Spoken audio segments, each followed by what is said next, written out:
तारे ज़मीं पर फिल्म किसने डायरेक्ट की है? वो फाइनली तो मैंने डायरेक्ट की है, बट ओरिजिनली अमोल कर रहे थे। झगड़ा क्या है? एक्चुअली हमारा झगड़ा नहीं था कोई भी।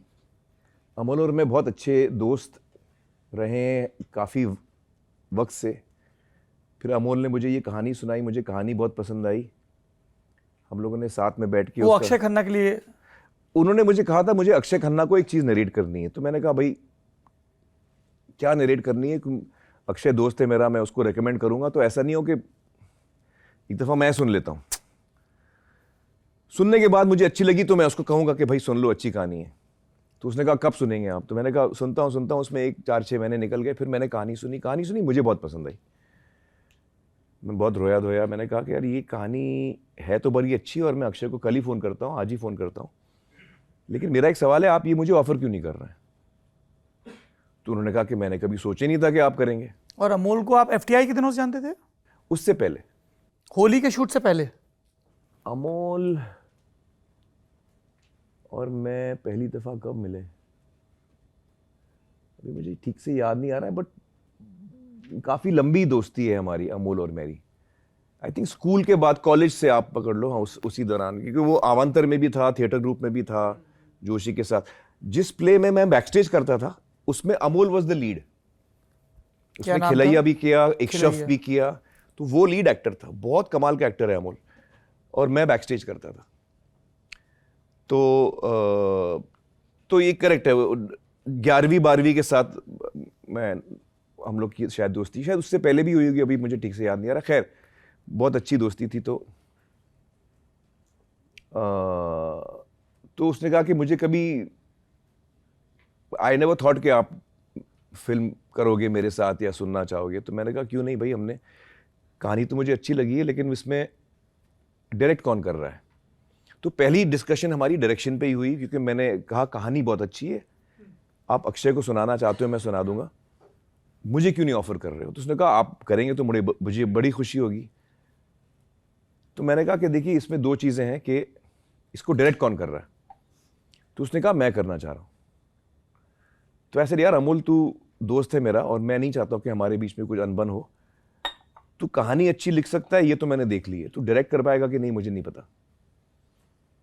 तो मैं तुझे अपफ्रंट बता रहा हूँ कि अगर तू चाहता है कि मैं प्रोड्यूस करूँ, उसमें हम अक्षय को भी ले सकते हैं, कोई भी किसी को भी ले सकते हैं। अगर तू चाहता है कि मैं प्रोड्यूस करूँ तो डायरेक्ट तू नहीं कर पाएगा,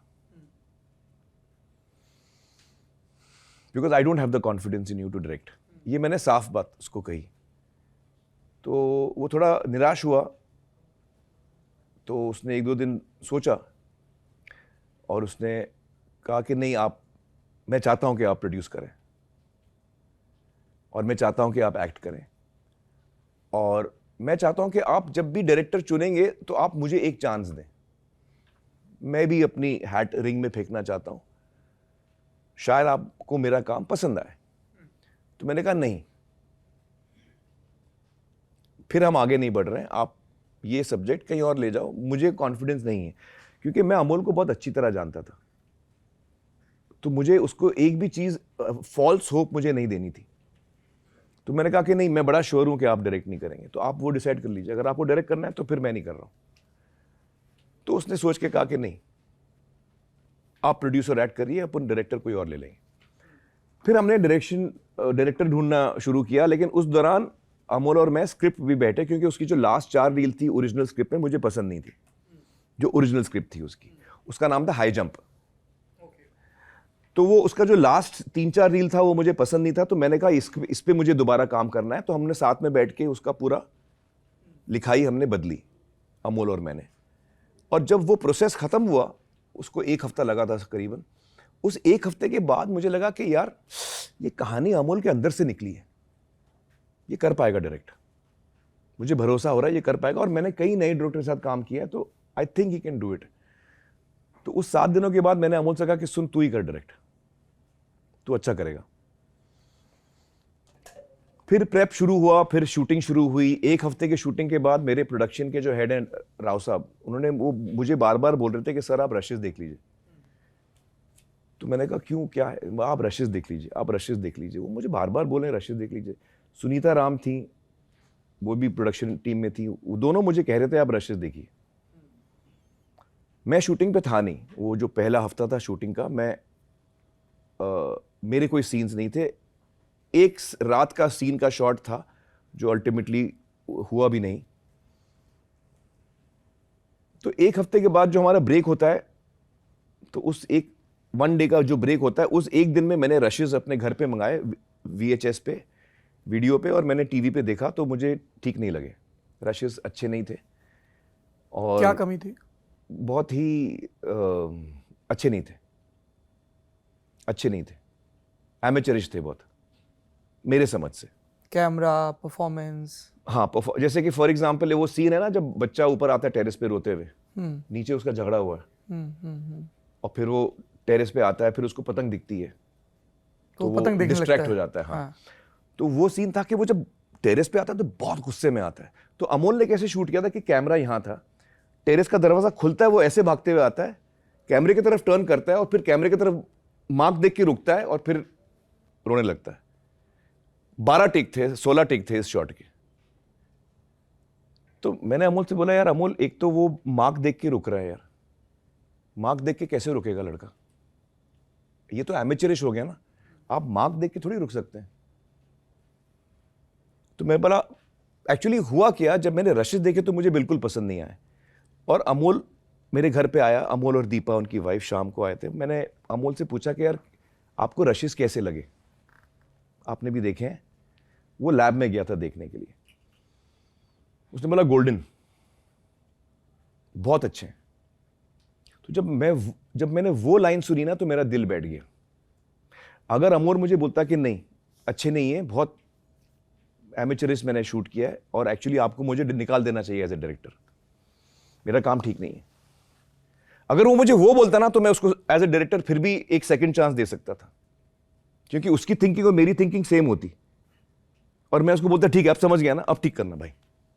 हर आदमी पहली कदम लेता है, वो हो सकता है सीखने में थोड़ा टाइम लगता है, पर उसको लगा था कि बहुत कमाल के रशेस हैं, और मुझे लगा था कि बहुत बुरे रशेस हैं, तो हम सेम पेज पे थे ही नहीं। तो उस वक्त मैंने अमोल से कहा कि देख अमोल, तू मेरा बहुत करीबी दोस्त है, और ये सब्जेक्ट तेरे अंदर से निकला है, 4 साल तूने इस पे काम किया है, 5 साल तूने इस पे काम किया है, मेरा कॉन्फिडेंस तुझ पे एज ए डायरेक्टर खत्म हो चुका है, तो ये सब्जेक्ट मैं तुझे वापस दे रहा हूं, तू ये कहीं और बना ले, किसी और एक्टर के साथ, तुझे अक्षय के साथ बात, मैं अभी अक्षय के साथ बात करा सकता हूं, सब्जेक्ट मुझे अच्छा लगता है, but I have lost confidence in you as a director, so I can't work on this anymore, not as an actor, not as a producer. जितना पैसा मेरा खर्च हो चुका है, जितना वक्त हमारा प्रेप में गया है, वो सब मैं राइट ऑफ कर दूंगा, बट आप ये सब्जेक्ट वापस ले लो और आप बनाओ, जिसके साथ बनाना है, मैं हट जाता हूं। उसने कहा कि नहीं आप बनाओ, मैं हट जाता हूं, क्योंकि ये कहानी मेरे लिए बहुत इंपॉर्टेंट है, आप प्रोड्यूस करो, आप एक्ट करो, एज ए डायरेक्टर मेरा काम जो ठीक नहीं है। और मैंने उसको बताया, उसने कहा क्या क्या ठीक नहीं लगा, तो मैंने पूरी लिस्ट बताई उसको कि ये गड़बड़ लगा। दीपा और वो दोनों थे, तो दीपा ने कहा give us a second chance, Amol ने भी कहा give me a second chance. ऐसे नहीं अमोल, आई कांट, बिकॉज मैं पहले से डाउट में था, और अब इसके आगे मैं और डाउट में नहीं जा सकता हूँ, तो यहाँ पे मेरा रोड एंड हो रही है, मैं आपको सब्जेक्ट वापस दे सकता हूँ। तो उसने 1-2 दिन के बाद मुझे बोला कि नहीं सब्जेक्ट आप मुझे वापस मत दीजिए, आप ही बनाइए, आप सही प्रोड्यूसर हो, आप सही एक्टर हो, इसके लिए मेरा मटेरियल जो है वो सही इंसान के पास गया है, डायरेक्टर हम दूसरा चुन लेंगे, मैं हट जाता हूँ। तो डायरेक्ट नहीं करूंगा, ये उसका डिसीजन है। मैंने उसको सब्जेक्ट वापस दे दिया था, मैंने उसको ये नहीं कहा कि आपको मैं हटा रहा हूं, मैं दूसरे को ला रहा हूं, नहीं, मैंने कहा आप सब्जेक्ट वापस ले लो, आप बनाओ। तो उसने कहा कि नहीं मैं हट जाता हूं, आप डायरेक्टर दूसरा। तो डायरेक्टर मेरे पास 3 नाम थे जो मैंने अमोल को कहे। एक मंसूर, जब तक वो फिल्म मेकिंग छोड़ चुके थे, लेकिन क्राइसिस थी तो शायद मैं उनको कन्विंस कर सकता था। एक राम माधवानी थे जो एड फिल्म मेकर हैं, और एक प्रसून पांडे, वो भी एड फिल्म मेकर हैं, अच्छा काम करते हैं तीनों। तो मुझे लगा ये बच्चों के साथ भी खास अच्छा काम करते हैं ये तीनों, तो मुझे लगा शायद इनमें से एक जो है उनको हम कहानी सुना सकते हैं। तो अमोल से भी मैंने शेयर किया ये 3 नाम। तो अमोल ने बोला आप क्यों नहीं डायरेक्ट करते, क्योंकि आपको भी फिल्म मेकिंग आती है, ये 3 लोगों को हम कहानी सुनाएंगे, वो शायद कहानी में फिर तब्दीली चाहेंगे, वो बोलेंगे ये नहीं वो नहीं, हम लोग तो एक राह पे साथ में चलें, तो आप डायरेक्ट क्यों नहीं करते। तो वो थोड़ा गुगली था मेरे लिए, क्योंकि मैंने हमेशा सोचा था कि जब मैं अपनी पहली फिल्म डायरेक्ट करूंगा तो उसके लिए मैं प्रेप बहुत ज़्यादा करूंगा। मुझे एक तो मुझे लगता है कि मुझे म्यूज़िक के बारे में सीखना है, VFX के बारे में सीखना है, तो जब भी मैं तैयार रहूंगा to direct my first film, मैं पहले जाऊंगा फिल्म स्कूल और वो चीज़ें मैं सीखूंगा जो मुझे लगता है मैं कमज़ोर हूं उन चीज़ों में। तो मेरे बड़े ख्वाब थे कि मेरी पहली फिल्म ऐसी होगी वैसी होगी। तो जब उसने ये बात कही तो मैं सोच में पड़ गया। मैंने कहा मुझे 1-2 दिन दो आप। रात को मैंने सोचा, किरण के साथ मैं बैठा हुआ था, मैंने कहा किरण एक ही चीज़ है जिसका मेरे पास जवाब नहीं। शी सेड क्या? ऐसे ये जो बच्चा जो हमको मिला है ना, दर्शील, ये बहुत मैजिकल बच्चा मिला है। अगर मैं किसी और डायरेक्टर को इस वक्त लाता हूं, मंसूर, राम या प्रसून, तो हो सकता है उनको टाइम लगे, वो बोलेंगे नहीं यार हमको 3 महीने चाहिए, 6 महीने चाहिए, हम प्रेप दोबारा करेंगे, हमको ये लोकेशन ठीक नहीं है, ये ठीक नहीं है, वो ठीक नहीं है। हर डायरेक्टर अपनी प्रेप खुद करना चाहेगा और जाहिर है उसको हमको ये मौका भी देना चाहिए। तो अगर ऐसा हुआ, हम इस राह पे निकले, नए डायरेक्टर के राह पे, तो ये शूटिंग हमारी 8 महीने 1 साल आगे जाएगी। उस दौरान अगर बच्चा बड़ा हो गया ना, तो इस बच्चे को हम खो देंगे, फिर हमको दूसरा बच्चा ढूंढना पड़ेगा। और ये जो बच्चा हमको मिला है, ये बहुत कमाल का मैजिकल बच्चा मिला है। तो मुझे इस वक्त डायरेक्टर वो चाहिए जो कल से शूटिंग कर सकता है, और ऐसी पोजीशन में सिर्फ एक इंसान है, मैं। कल से मैं शूटिंग कर सकता हूं, मंसूर कल से नहीं कर सकता, राम माधवानी कल से नहीं कर सकता, मैं कल से कर सकता हूं। क्योंकि हम लोग ने बच्चे की डेट ली थी ताकि उसके स्कूल भी इफेक्ट ना हो, जितना हम कम इफेक्ट हो, छुट्टियों में ज्यादा कर रहे थे हम लोग, तो वो सारी छुट्टियां फिर जाएंगी अगले साल में। तो only because Darsheel was the actor that I decided that I direct. फिर अगले दिन मैंने अमोल को बुलाया, मैंने बोला हाँ ठीक है, आपका जो सजेशन है कि मैं डायरेक्ट करूं, मैं करता हूं, लेकिन मैं चाहूंगा कि आप भी साथ में रहें। हम you are the writer of the film यार, and we are old friends, तो यू स्टे विथ अस, आप रहिए ना साथ में। तो ये सर कि मैं सेट पे क्या हूं, तो ऐसा आपको क्या, आप बताइए आपको क्या रहना है। कि सर मुझे क्रिएटिव डायरेक्टर रहना है। ऐसे ठीक है, आप क्रिएटिव डायरेक्टर रहिए। Were you surprised फिर, if we believe your version, कि तो यहां तक हमारा झगड़ा नहीं हुआ था। हाँ, फिर उन्होंने प्रेस में कहा कि आपने रैप अप पार्टी में अनाउंस किया एंड ही वाज सरप्राइज्ड, नहीं जब आपने कहा कि मैं डायरेक्टर हूं इस फिल्म का। नहीं वो सब नहीं हुआ। झगड़ा हुआ पैसे के मामले में, क्योंकि जो उसको पैसे देने थे, तो जाहिर है मैं पेपर वर्क करता नहीं हूं, मैं वर्बली हर चीज डिसाइड करता हूं। तो जो अमोल की प्राइस थी तो वो तय थी। जब वो डायरेक्टर नहीं रहा तो मेरी टीम ने कहा कि भाई आप उसके अभी फीस भी कम करिए, वो तो डायरेक्ट भी नहीं कर रहा है अभी। तो ऐसे नहीं, ये बदतमीजी होगी, मुझे ऐसा नहीं करना है, जो उसको मिल रहा है वो सही है।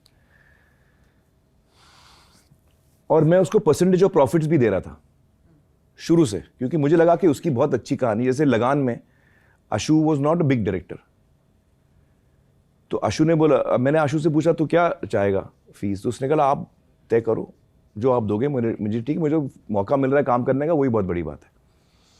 तो मैंने आशु को फीस भी दी थी और मैंने उसको परसेंटेज ऑफ प्रॉफिट्स भी दिया था, क्योंकि मुझे लगा था ये आशुतोष की कहानी है, कल को अगर कामयाब हो गई तो I want Ashu to always own the film.